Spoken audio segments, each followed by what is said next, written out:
Ito pina-custom ni sir na with Mason logo. Usually hindi kami nagko-custom na ganito na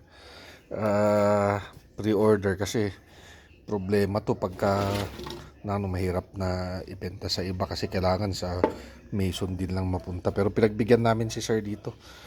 Gusto niya i-test tong Spartan niya sa yung edge na itong Spartan sa buto daw tsaka sa kahoy, kaya pagbibigyan oil lang to yung kaya pagbibigyan natin siya sir kung matest tong blade na ito.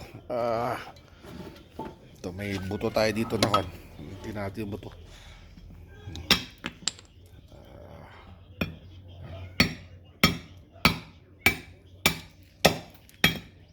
Chap.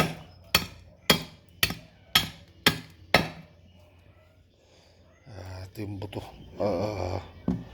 kuan ng baka. Meron din tayo ditong mulabi, sagat, hardwood to. Kaya ito sa mga old houses ng vegan. Tunog pa. Ito naman kapagong.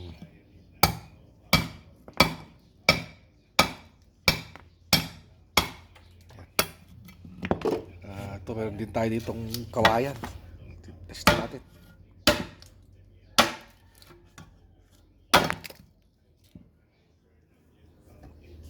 Ito naman Sanyan blades kasi ginagawa natin mga blades na meant to be used. Kasi ako, collector din ako.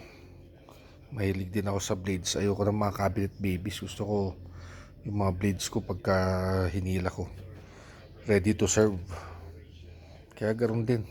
Yung Hanyan blades naman, inano ko to para ma-experience din ng clients ko yung quality ng blades na nagugustuhan ko. Ayan. Yung saw niya, functional din.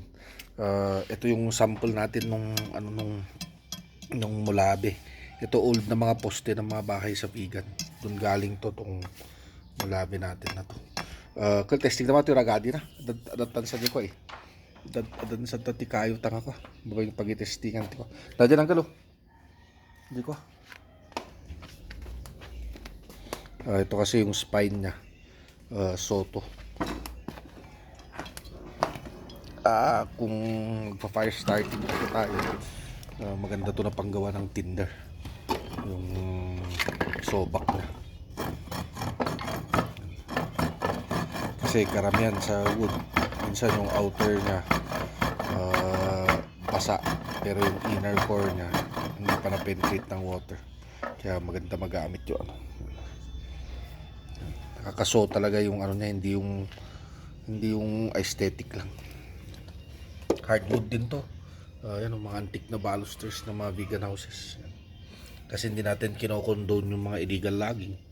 Kaya yung wood natin galing sa mga old houses. Hindi tayo bibili dun sa mga nag-illegal log. Yan, ganyan yung mga ng sagat. Yan yung mulabi natin, yung mga old houses pa.